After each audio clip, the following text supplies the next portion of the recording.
All right, good morning Good and good evening day. to all of you out there. We are back again. Myself, Kumar Pushpak. I head the team here at Ajuna Services, and along with me, I have Mark Gorkin, who is also known as a stress doc, and Tim Jerome, who is a project management expert. And we are here to discuss on the stress management. This is the third part, anyway. This is the third time we are meeting up. So thank you so much for coming in. And yeah, Mark and Tim is based out in US. And Mark, the stage is yours. What do Hey, you want to well, continue this the week? first thought I had is, yeah, this is the third time. We're gonna keep doing it until we get it right. You know, Yeah, No, yeah. yeah, Hey, we yes, were right. We were right from the day one. It's just in the continuation of that talk. People did call me and said that we want to hear Mark again. So could you bring him back? And here we are.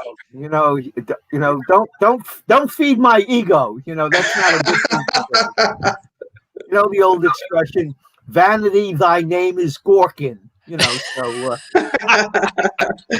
All right, perfect. So tell me, how was your week?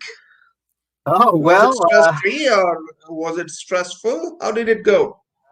a little of both. I had a tooth pulled yesterday, so Oh that's Uh-huh. not dear. fun. But that's I think there's a lesson in there. Certainly for me, as I am, into my seventh decade, Uh-huh. Wow. I mean, I know I don't look a day over, you know, I was about to say that you 9. don't look that 7 decade young. That's right. Well, someone wrote a book. This woman wrote a book, Judith Viorst, that I really love the title. She said, "I'm too young to be 70."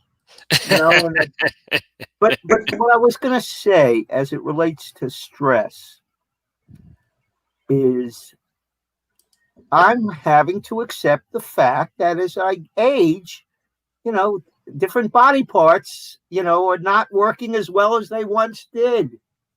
And it's not that I'm falling apart, but I have to let go of, I have this perfect, you know, healthy, totally healthy, nothing. I have to deal with reality. And that's one of I think, the most important aspects of dealing with stress. Life is going to change. Mhm. We're going to gain wisdom, but we may lose a little bit of our mobility and flexibility. It's a trade-off, and are we Right. prepared to accept that Mhm. and to make creative adjustments? Maybe I can't run as fast as I once did, but my mind can really make some agile leaps now because Ah, it goes a little slower and a little deeper. isn't that interesting? Um, I'm nowhere near as experienced as you are in Why life, don't you but say, be straight, Tim? You know where? Oh, you're near as old as I am. I'm about 10 steps behind you. And what I'm finding is what Aristotle said. Battle and business are for the young men with energy, and philosophy is for those of us with the silver hair. We are privileged to sit back and use what life naturally gives us, which is relaxation and the ability to step back and look at the bigger picture. And that's what we can offer to other people. What life takes away in one area, as I'm growing, I'm finding out life gives back in another way. And if I let go, that opens up my hand to take on even more. I never imagined that I would be able to have what I have now. Let me ask Right. Kumar. because some of what we're talking really reflects sort of some of the religious and cultural upbringings from your part of the world. Kind of the Buddhism, the letting go, not holding on to, reality so tightly and accepting that life ebbs and flows. Any thoughts on that? Yeah, I mean, there's a lot of things going on in this country, and there has been already gone, right or wrong. I mean, we can have a debate on that. But all put together, the news I think that you're following up, it's just gives us a feel of two things positively. One is, in spite of all odds, in spite of Corona, you having been hit, uh, the life goes on. I mean, if you're watching Indian news uh, television, you'd you'd agree to me that Corona has taken a backseat. India do not talk Corona at all. I mean, at least the news channels that I'm seeing. I mean, I look at it as a very positive signs. I mean, we know it's a pandemic. We know the GDP has got a worst hit in the last 5, 6 decades that we have seen. In spite of that, I mean, the life is moving. The life has to go on. We are filled with news, with the celebrity news. We have news anchors talking about XYZ topics, but not Corona. I mean, as you said the last time, the coin has two sides. It's up to you how to choose where to coin, right? I think the India has chosen its side of a coin, which is not to worry so much about Corona. Be precaution. I mean, take precautions. Uh, be attentive. But yeah, I mean, let that take a back seat. How is it in the U.S., which is going on? I think um, the only difference with the U.S. is they want to take a back seat, but then there are some groups that don't want to practice, you know, safe precautions. That Mhm. we had a 250,000 people go to a motorcycle event, and now we're finding out that it's really has raised the infection rate significantly. So it's I agree. You do have to take risks. You have to live a life, a full life, but a smart life, and It's that's the challenge. and it's funny, we go back in the United States and we go back to 1918 and it was the same way. There's Yeah. no change. We had people in Colorado in the early 2 decades when we had the flu, the Spanish flu, just destroy our society. And it was the same thing. And they had militias. They had actually people who were ordained to guard the city gates in 1915 through 1920, so they wouldn't have people with disease going in and out. And we're having these issues come up in the news again, and it's like everybody's surprised. And I'm looking back and I'm saying, yeah, I'm surprised too. But we did it before. And we're going to do it again. And the next time we have a pandemic, it's going to be the same thing. And it's almost a beautiful dance. It's the Mark Twain all over again, right? History doesn't repeat itself, but boy, doesn't it sure rhyme. It's the same thing over and over again. It's almost poetry when you look at it. Well, I think what I'm hearing you say, and I really do believe this, Tim, and that is, how do we interpret events? How do we frame them? How do we make sense of them? And very much based on that, we are either going to have a more compassionate or understanding perspective on human nature, or we're going to have a much more judgmental, critical, I'm on top, you're on bottom perspective on human nature. And you know what? We learn at the individual level that we can rewrite our history. I can go back in my memories and reinterpret what I experienced because what I experienced as a child was a child's emotion. Now I'm an adult. I can go back and look at it from an adult perspective, and I can rewrite what really happened in my life, and I can learn how to forgive myself and others. Now, what is wild is society itself can do that too. Society has the flexibility and plasticity to be able to say, we weren't as knowledgeable back then, and we survived, and we did the best we could do. And today we can do even better. And we are better for it.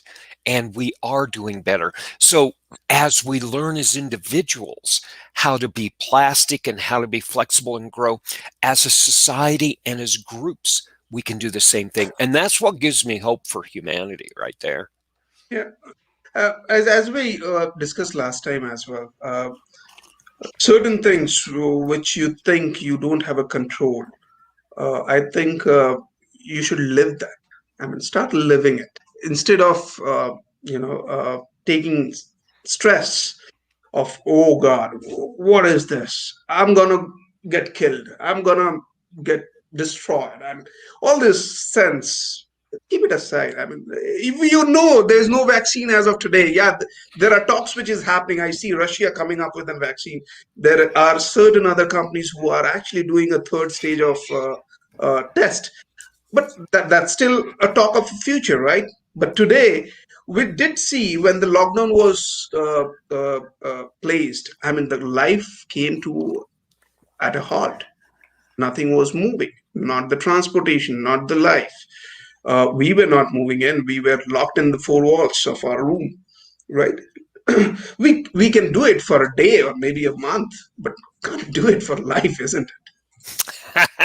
Let me, because I want to respond to both of you, and that is what I'm hearing is how do we grapple with really tough change? How do we prepare ourselves to accept things and to move forward, even though, at both as individual, as a society, as a community? How do we move forward, even though we have some fear, we have some questions? And at least for me, the way I begin to rewrite my story is two things often have to happen. And they're almost like a yin and yang. One, I have to be excited about something. There has to be an idea or a vision, a purpose and meaning. We've used the word purpose before. At the same time, I have to have the courage to face my fear. I call it confronting your intimate foe, FOE, fear of exposure. Mm-hmm. And it's that fear of exposure that often keeps us locked into safe spaces where we don't want to, move outside the box, so to speak. We don't want to risk making a mistake or being seen as not being good enough. And as Tim said, it's often those childhood fears that keep us constricted. So what I'm saying is taking the time to just feel those old feelings or whatever the feelings are, the scary feelings, not pretending that they don't exist, not having to immediately say, oh, I'm tougher than that. And, that's for sissies. No, but having the courage. What is courage? It's doing things that are difficult, taking bold steps while you're also anxious and uncertain, but you're not letting that fear hold you back. So I think it's that vision. Here it is. It's vision and vulnerability. Mm-hmm. If you can combine having a vision and having the courage to be vulnerable, because vulnerable means I did it once this way, but you know what? I can face those feelings that I ran away from. I'm now stronger. Right. And now I can act on my vision. But unless we put all those, because that vision and vulnerability is what Right. gives you vitality. Right. Elan Vital. The Okay, ability. enough of my sermonizing here. Well, it's the ability to get out from under your quilt. You know, we're under our quilt and we're nice and cozy. And no, if we're cozy, we're not worried. But the problem is our worries are making whatever is outside the quilt even bigger than it really is. And that's the beautiful thing. And you know what? For years, I needed some angst to get me out of bed. And I so that there's a certain positive aspect of stress, anxiety, even worry. That is, if it doesn't become excessive and it doesn't keep us locked in that quilt, under that quilt, hovering and hiding. But okay, I can feel the angst, but let's go. And that's the energy that we want. Right. And There's that's only fired by a little. What did the stress doc once write? For the phoenix to rise from the ashes, even to get out from under that quilt. For the phoenix to rise from the ashes, one must know the pain to transform the fire to burning desire. right. Right. Right. Right. It's in the crucible that the great swords are made. And Right. Can I ask you this question, Mark Yeah. and Tim? Both of you can answer that. Who's your role model when it comes to managing stress? Now, that's a good question. And I've been thinking a little bit about it because it was put on my radar. I thought a very prescient way. When I guess I was maybe still in my late 20s. Hmm. I was involved. We lived together for about a year and a half. This little woman, she was maybe 5'1", but she was in med school,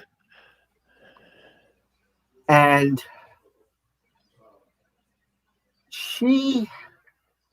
there was a fire, or not. She just was focused and courageous and spoke her truth in a way that I hadn't learned how to Hmm. do that as well as she. And she really was. I mean, I didn't label it at that time, but she gave me more of a sense of what being courageous and having integrity and not being afraid to have tough conversations with a partner. So there was something about, I knew she had a depth that I wanted.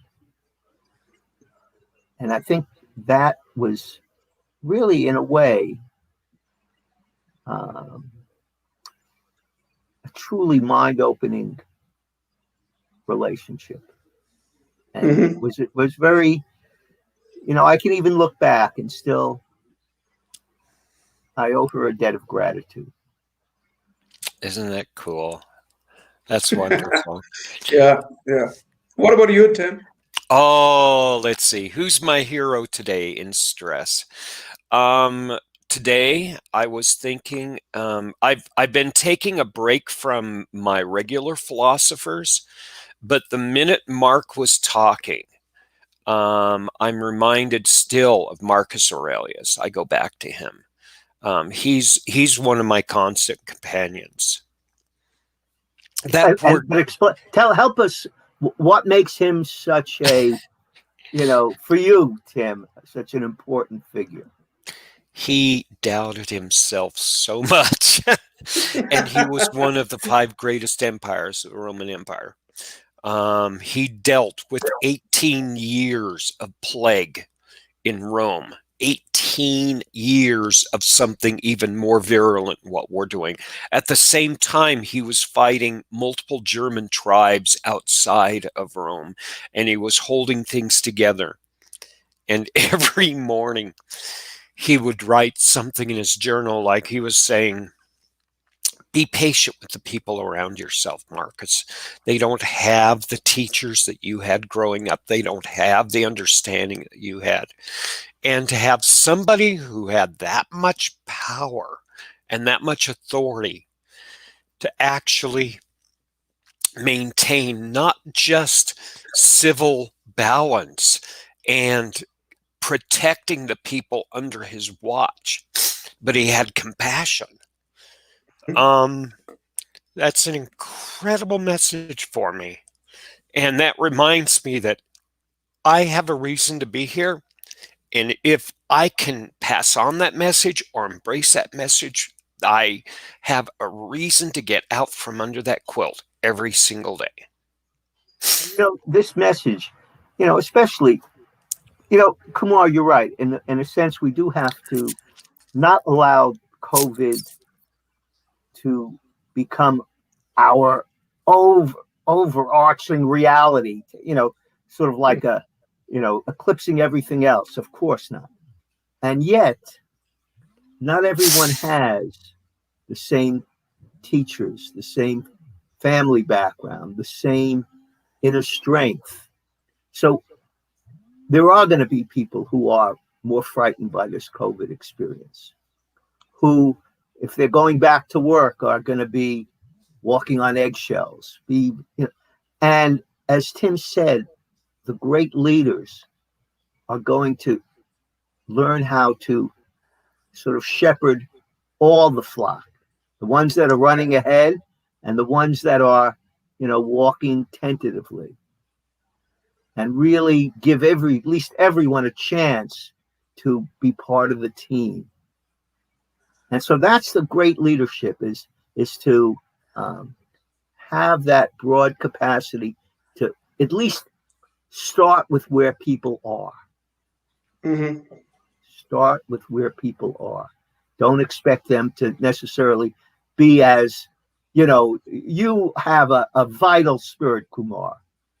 Not everyone's going to have that. I mean, a certain kind of, and it's your challenge as a leader to both inspire, but to also understand where other people are coming from. Because then you can gradually help them grow as opposed to just throw them into the deep water. Right, right.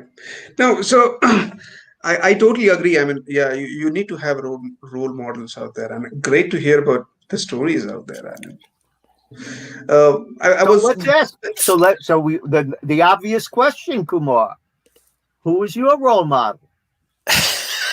oh, We're not letting you off the hook, buddy. no. So two people I look upon when it comes to stress specifically. One is my father. I mean, it's natural connection.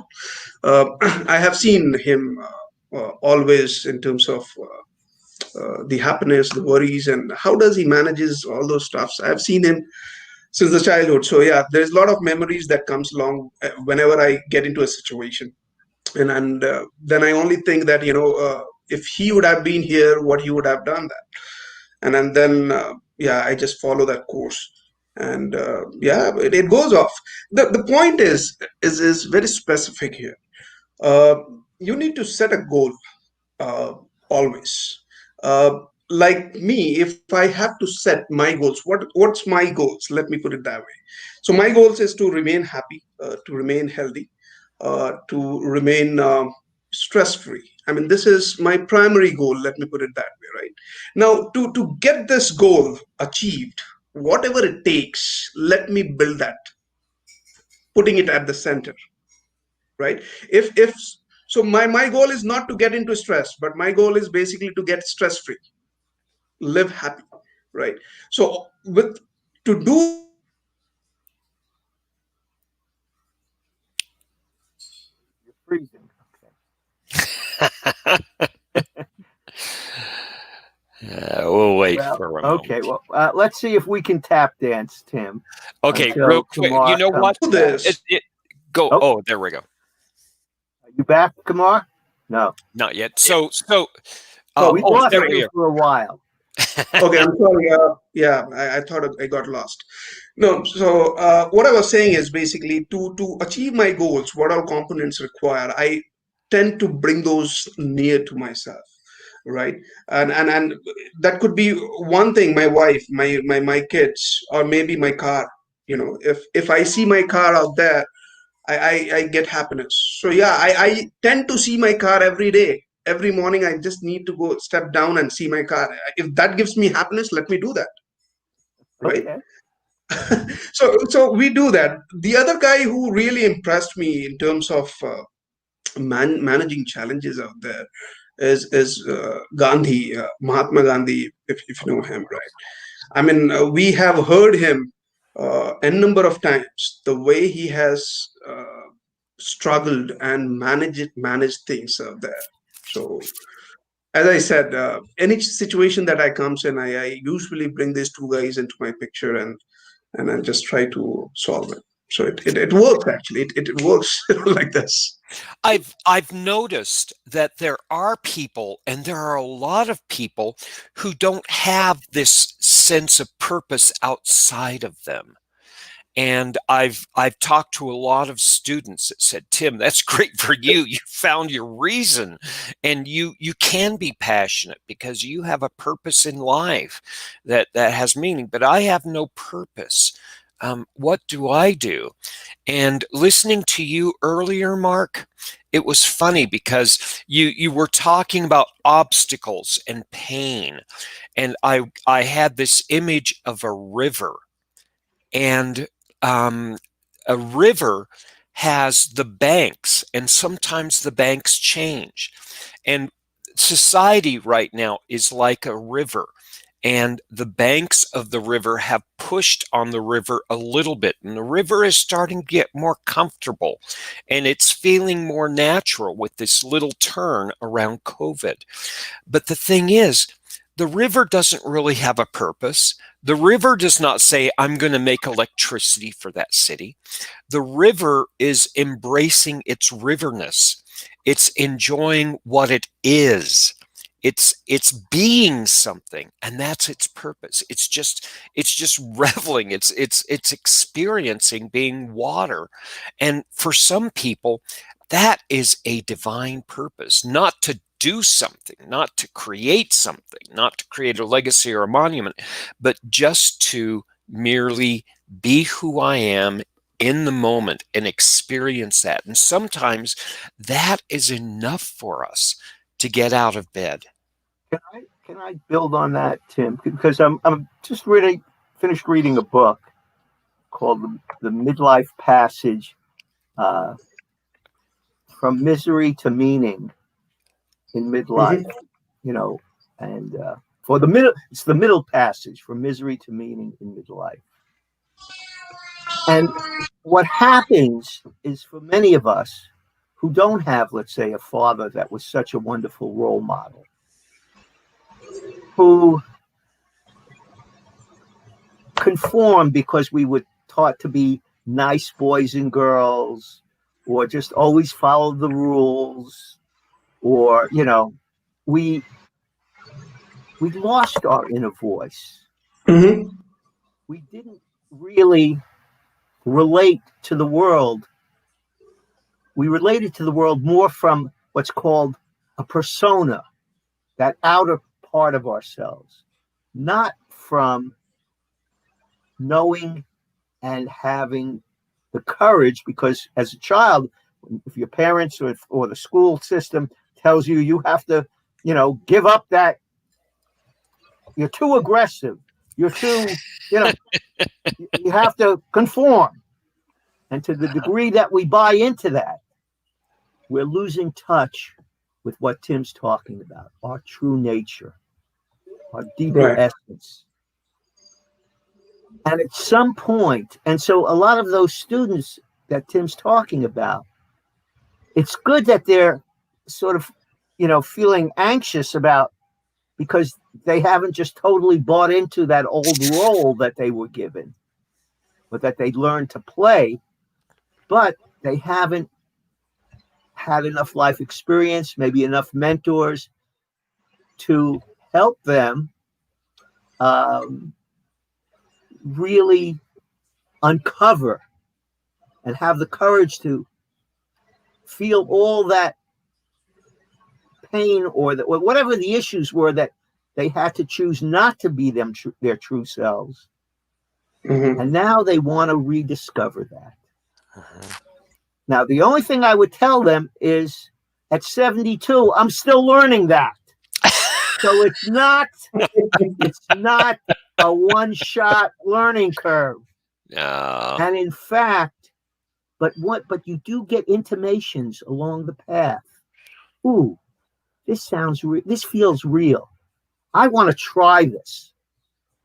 Doesn't mean this has to be the final iteration. You don't have to figure it all out, but if it feels authentic, if it feels genuine, and you get a sense that, it's going to be a little scary. I'm going to have to, overcome some of those past restrictions and take the risk. That's what you want to lean into, as they use the phrase today. Taking Something. risk. Just wanted to add here. I mean, you're talking about taking risk. I mean, this is amazing. I mean, people should actually take risk. The point is, they should understand the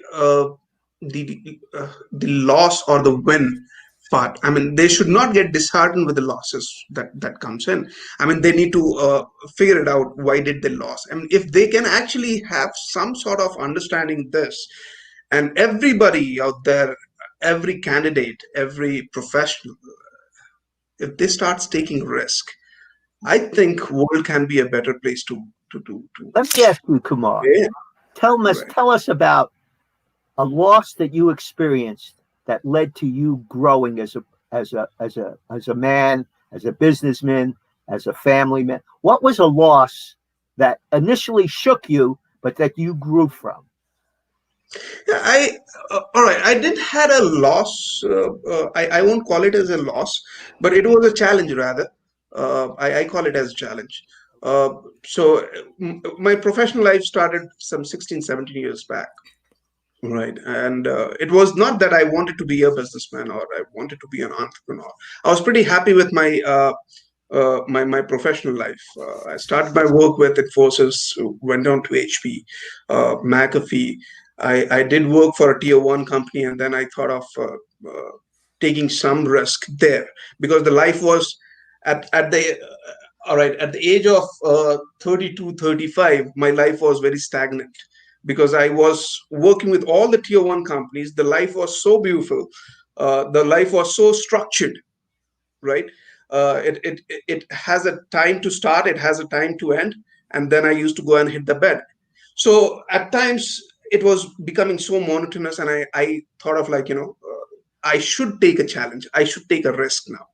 I left my McAfee job and went into a small company, respectively small company, but it was a German company basically, with a people size of 150. Uh, the CEO was a German, and I took this risk thinking that, you know what, this is a small company where I will be allowed to check myself, to do a number of things, and I can interact directly to the supreme boss, who is the CEO of the company. And that exactly happened. I took that risk at that point because I left McAfee, which was a wonderful job. Uh, I went there and then I started exploring stuffs, right? So I did that for another 2.5 years, and then I took a fourth risk. I left that company again, and I switched into another company, which was an Indian company. I said, okay, let me try. I have worked with a tier one company. I was pretty happy. I then worked in a small company, but then with a German uh, DNA. I was happy with that. Now let me check small company and India based company. Let me check the DNA. So the risk taking capability was increasing You And you see? notice it wasn't a one-shot thing. It was Yes, steps along the way. And that's what, yes, you know, Tim's students also need to learn. You don't have to find the perfect job the first time. right, Mhm. right. So, So, my risk taking ability was increasing, and it was 6 years back when I said, okay, uh, let me take another risk. Let me start my own. Right, we did that. I did that yeah, from my living room, in fact, right? So today we are a group of 80, 85 people. It's a family. We have grown from what we started from my living room. So that's how things are moving. I'm still taking risk. Trust me, I'm still taking risk. So there's two things that occur in the life of a person who embraces risk. Number one, somebody from outside of that person gives them permission. It's all right to take risks. Whether you read it in a biography or history, or whether you have a mentor that says, Tim, it's all right. This is good. This is what humans are. And then there's a second point inside you where you give yourself permission. And this is powerful. The first one is being set on your path. The second one is your commitment to this path of living a life that's raw, messy, confusing, frustrating, and full of incredible gifts. And this is where I've seen my greatest students thrive. Number one, I open the doors for the people around me. Number two, I give them permission to give themselves permission to do things even I couldn't comprehend they were able to do.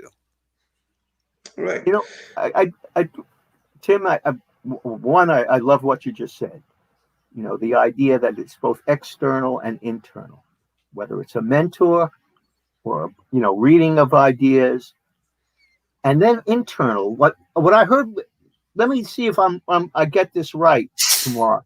Is what I heard the key factor for you each sort of change step, growth step, risk step was something that I once called the Bjorn Borg syndrome. Now, I don't know if any of you remember Bjorn Borg. He was a tennis great in the 80s, late Mhm. 70s, early 80s, won Wimbledon and the French Open back to back, like 4 or 5 years in a row.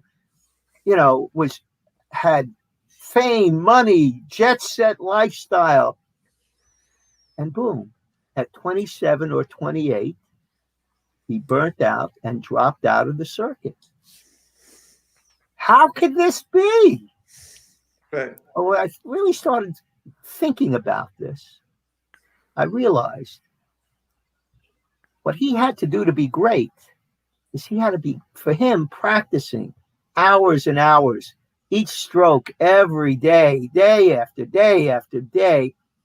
He had what I came to call the Bjorn Borg syndrome, when Hmm. mastery times monotony provides an index of misery.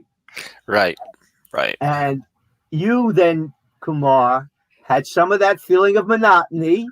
I think you even used the word. You know, And right, right, then, as the stress doc says, the challenge: fireproof your life with variety Right. and creating new. And so, again, there has to be some inner pain, that inner frustration that I can do more, I can learn more, I can grow more. And that's what I'm hearing motivated you and kept pushing you to take risk. No, absolutely. And this is something that I always keep telling my people. You always need to challenge your comfort zone. I mean, you cannot live long within your comfort zone. You have to challenge that. Keep challenging it. Okay, let's put it this way. I wanted to get into a job after my college. I got it. What's next? The next was to be promoted as a manager. Okay, I got promoted as a manager. What next? right? So this step on step, you have to actually challenge your comfort zone. Once you achieved your goal, you have to set your new goals. If you do not set new goals, you're gone, you're out of market.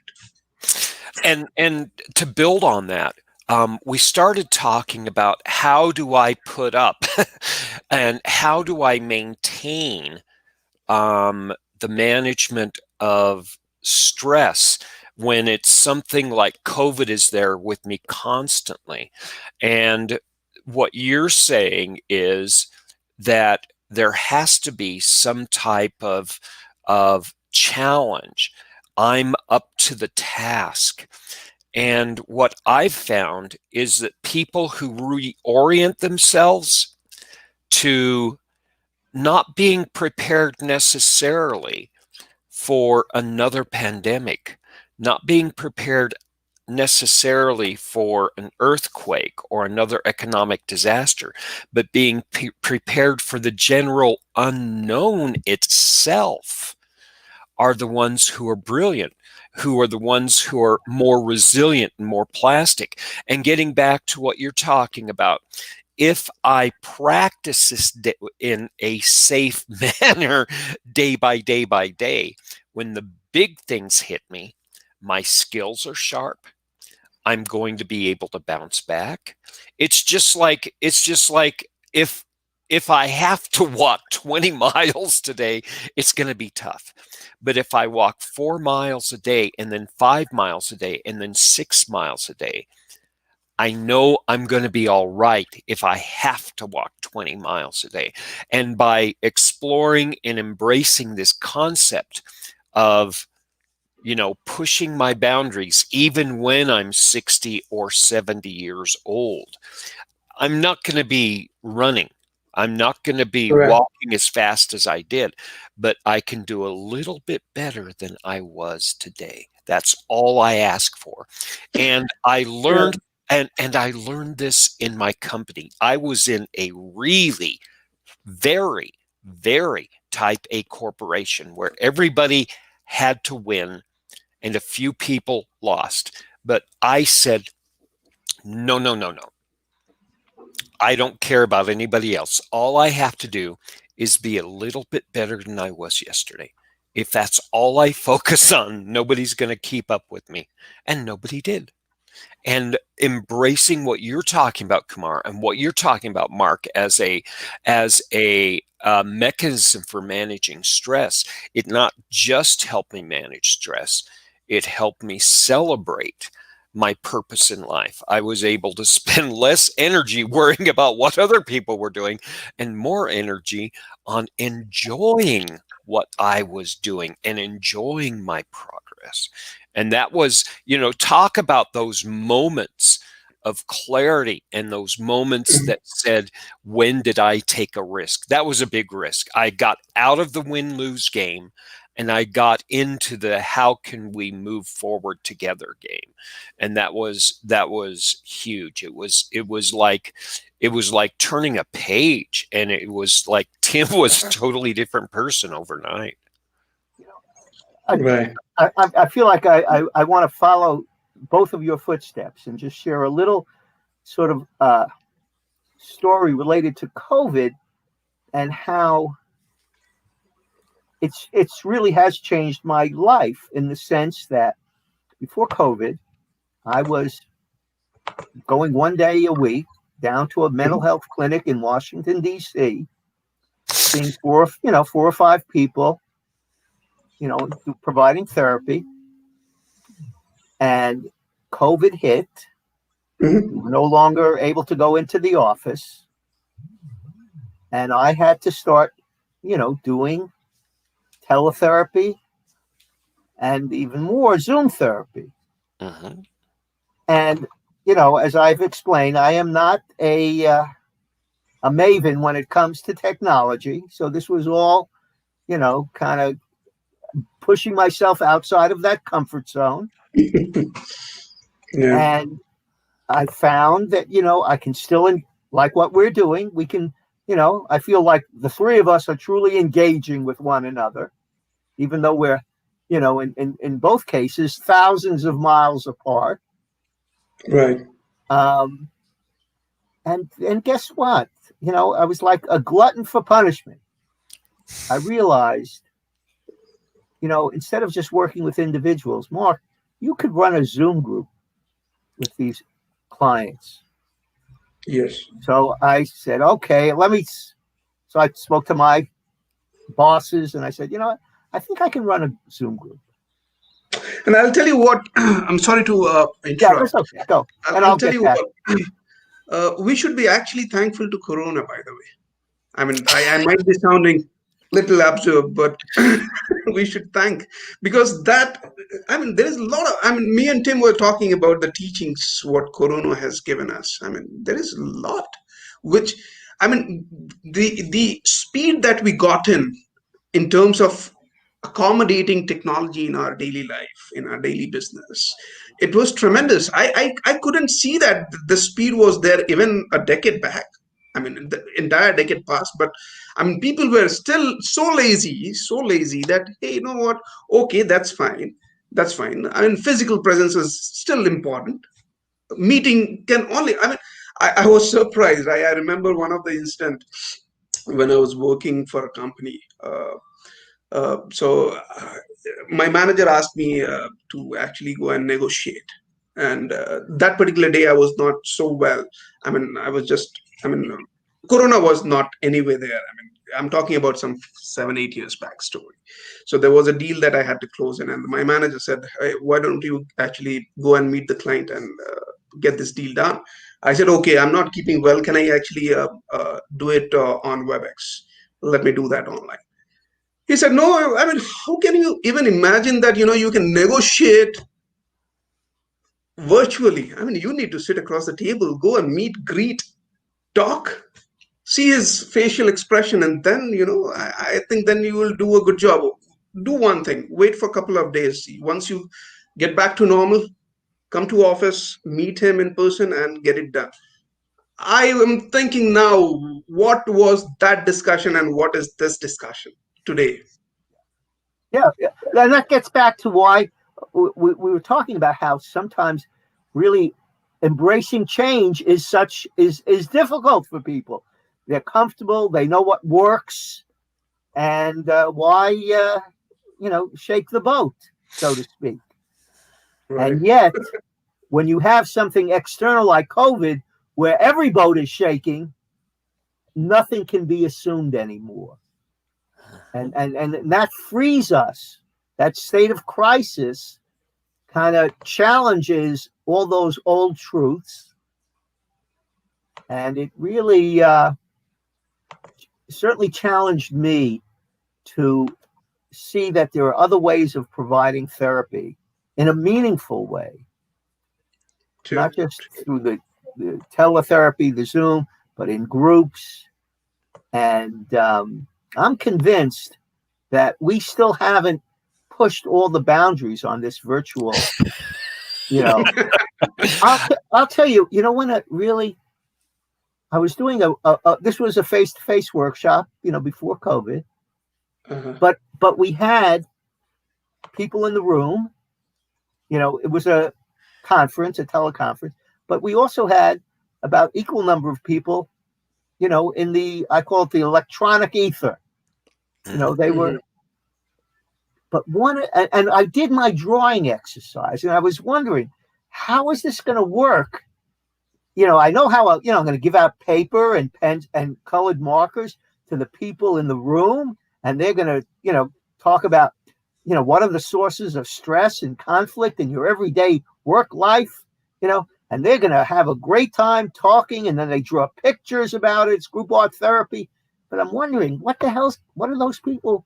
Because, most of them are not in the same room, let alone, they're all over the world or over the United States. Yeah. Yeah. But one of those folks was much more savvy about IT than certainly I was. And she became the point person. She did the same question. She got the people to, respond to like a chat box. And Hmm. she knew how, based on, and then it started brainstorming images because it was they and she knew how to put up on our screen her visual rendition, configuration of their discussion. It was incredibly powerful. And I remember and the issue was that the CEO or the head of the division chief, didn't want to face, reality, especially some of his good buddies who were really poor managers. He was sort of letting them slide. And so I remember it was like a picture of a person that was sort of like blind, and was not wanting to see. It was so powerful. So here's a situation, much like what's going on now, a conflict, a challenge. How am I going to get these people involved? I didn't understand how, but we all have leaders amongst our team members. They may not have the formal title, but there are people out there. If the leader follows their lead, great things can happen. So this is the gift that obstacles give us. Yes. When I see my students, when I see people around me who are really frustrated, I say, good. Number one, they have passion and energy. They still care. They're engaged. This is healthy. And I tell them, I'm happy here this way. Second of all, the obstacle is pointing them directly at the source of their next growth. And it's the shortest path to what they desire. That's what the obstacles are. It's the shortest path to what I desire. And by embracing that obstacle, I am learning to overcome that which I fear the most. And the thing is, when I find people who are like myself, they have the same obstacle. And they have that fear. And collectively, we know that we can all put our shoulders to that one big rock together and move it together. And this actually ties a lot of what you've been talking about in the last 2 weeks, these multiple threads into a nice little fiber that we're looking at. We're talking about purpose. We're talking about using our trusted advisors and friends. We're talking about using our fears as energy. And we're flipping that coin. The coin has a dark side and a light side. And every morning we can get up and say, what side of the coin are you today? And decide what we want to do. Or to understand how having the courage to face that, even just for a brief moment, that dark side is going to turn on your light. Because if you don't recognize the coin, if you don't recognize the dark coin, the dark side, if you turn your face away from the obstacle, you don't realize it's a coin. And it's a coin with a bright side too, and you miss that opportunity to flip it. I just remembered that I have what I call the 5 stages of creative risk-taking. The art of designing disorder. Yeah. So with that in mind, let me share. I just wrote them down. First, you have to enter the arena. Yep. And that's too many of us sit on the sidelines. Mm-hmm. Or we're willing to, let someone else do the heavy lifting. We'll be there to, tie up the packages, but, we're not ready to. So the first thing is to really enter the arena. And it's going to be a little uncomfortable at first if you're not used to it. At this point in my life, I bet you for all of us, I'm impatient to enter the arena. Bring it on. It's sitting back that I've got to get past. But I also, even though I sound hey, I'm macho. No, I remember the second stage I had at one time jumping over your head. Really just. And as I matured and I learned that life, there are some bodies of water that have alligators in. You want to awarely jump in over your head. Right. So, it's a combination of being aware, and it's okay to be a little wary, checking things out as much. Not that you can have it all figured out, Mm-hmm. but awarely jump in over your head. Because what's the value of jumping in? Is you're going to very quickly, sort of like Tim was saying with obstacles, you're going to very quickly learn what are your strengths, what are your vulnerabilities, where, boy, I got to get resources quick. You're going to learn things that you can't learn sitting on the bench. You can only learn them by entering the arena and jumping in. And if you've done that, then I talk about strive to survive the high dive. Now, what does that mean? You're going to flounder a while. You're going to feel lost, but that's okay. That's part of the learning curve. Two sayings I remember having. Let's see. Establishing a beachhead does not mean you've conquered the island. Right. So you might have made some initial success, but do you have the determination, the resources to sustain the work? Establishing a beachhead doesn't mean you've conquered the island. And the other, many battles are fought and lost before a major undertaking is won. Many battles are fought and lost before a major undertaking is won. And come up for TLC when you need it. But not your TLC, the Stress Docs TLC. Tender loving criticism and tough loving care. Have someone that's going to speak truth to you when you're not really wanting to hear it. Have someone that you allow to speak truth to you. Then strive to survive the high dive. Thrive on frustration. And again, Tim and I are connected here. Frustration is when you're torn between thrusting ahead with direct action and frustration because you haven't quite put together the pieces of the puzzle. But allowing yourself to sort of feel that tension, to think about it consciously. We talked about sleeping on it. Let it percolate, gestate. You then have the potential for an incubation vacation that hatches a new perspective, that aha. Right. So we let that go. And finally, design for error and opportunity. Yes. Design for error and opportunity. Learn to fail or fail to learn. Knowing that opportunities or errors, that's what I have to keep building up. That's what I have to strengthen. It's not a sign of my being a failure. It's an opportunity to being a learner. Design for error and opportunity.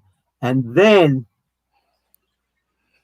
get that team together and help them go through these stages just as you went through them. Right. And then you've got some real synergy going on. Bill Gates, he was asked by a news reviewer. They were talking to him in the late 1980s, and they said, "How do I get my kid to follow in your steps?" And at that time, they were starting to realize the bad side of video games. And Bill Gates says, "Play video games." And they were saying, "What?" And he said, "Yeah. Do you know what the kids are learning? They're learning how to fail. And if you watch your children play video games, they'll screw up. And they'll do it again, and they'll do it again, and they'll do it again. And they're so persistent that they're going to learn and grow from them. And they have such intense focus, even more focus than adults. We forget how to learn. And Bill had keyed in on this when he was seeing the difference between him and the college students around him, that failure, like you said, failure is part of the process. Designing for error. Yep, things are going to go wrong, and things are going to go wrong, and we're still going to move forward. And that's the other part of the sentence that a lot of people forget. We're going to move forward. And that's why I call it the art of designing disorder. Yes. Yes. Yeah, and I Instead just of remember running from it. yeah, sorry, I just remember the Murphy's Law. Anything that has to happen will happen. So it will happen. So why to Yeah. take stress? Don't take stress. Oh God. The banks of the river shape the river, and the bank does not curse. The river doesn't curse the bank, and the bank does not curse the river. They are who they are, and they embrace their nature, and they work together to create such beauty. We forget that, and we forget that that's our lives too. Great. Yeah. Yeah. Absolutely. And do we know that we are 60 minutes past? No, If 5 minutes ago we started this conversation, no, isn't this this was great. wonderful? Mark, thank you for that. I really appreciate you sharing those 5 steps. I hear certain historical figures and certain great thinkers saying exactly what you said. And it resonates so deep with me, and it's going to create such ideas and such thoughts. I'm going to be frustrated until I actually can Not start. frustrated. There you go. Frustrated. There you go. Frustrated. But this is great. I really appreciate the opportunity to talk with you all, and the opportunity for you guys to step out of your normal days into something really strange. This What is did they say? The key creativity is making the strange familiar and making the familiar strange. And there it is. Wonderful. Yeah. I mean, you oh, can And of frame course, sentences just you like that. know, I I'm I glad. I I know we will keep up this trialogue, not a dialogue, a trialogue between the Right. three of us. And I look forward to many Oh different yeah. We iterations will. of our, putting our noodles together. that's We great. will certainly, and we what are we gonna think? And let's see some of the questions that comes in, and possibly I can collate those questions, and we can come together again, and we can take those questions one If one. We can take. anybody, I'm sorry, come on. I was Sorry, just go going to ahead. say, if anybody, would like, those 5 stages, I have, a little essay on that, so I can, send that out to you, and you can get them to Oh, your listeners. that would be brilliant, Mark. That would actually be the capstone Yeah. to our So what wonderful we? conversation here. Yeah, wonderful. No, I was just thinking if you can pass it on, we can put it on the blog there. We also Okay. starting blogs. So yeah, we'll put it there so that it can be accessible to people out there. Yeah, I mean, great ideas out there. I mean, those 5 steps could be the founding stones for your career, for your happy life, or for anything for that matter. So good thoughts, Mark. And I am I cannot explain how much thankful I am for you to pull out time and talk to us, put Well, together. And to me, it I'm just shows the power of when passionate people come together and Mhm. speak their truth, kind of resonate, sometimes conflict a little bit, but that's what you get is something that's so much greater than what each of us could contribute alone. great. Correct. That's exactly right. No, this is Beautiful. awesome. This is awesome, and I'm so Okay. grateful Before I to start be known. weeping, no. No, I was just saying that I feel so grateful that I am known to you, and we are in contact. I mean, it's contact is a vital word. I mean, we forget this.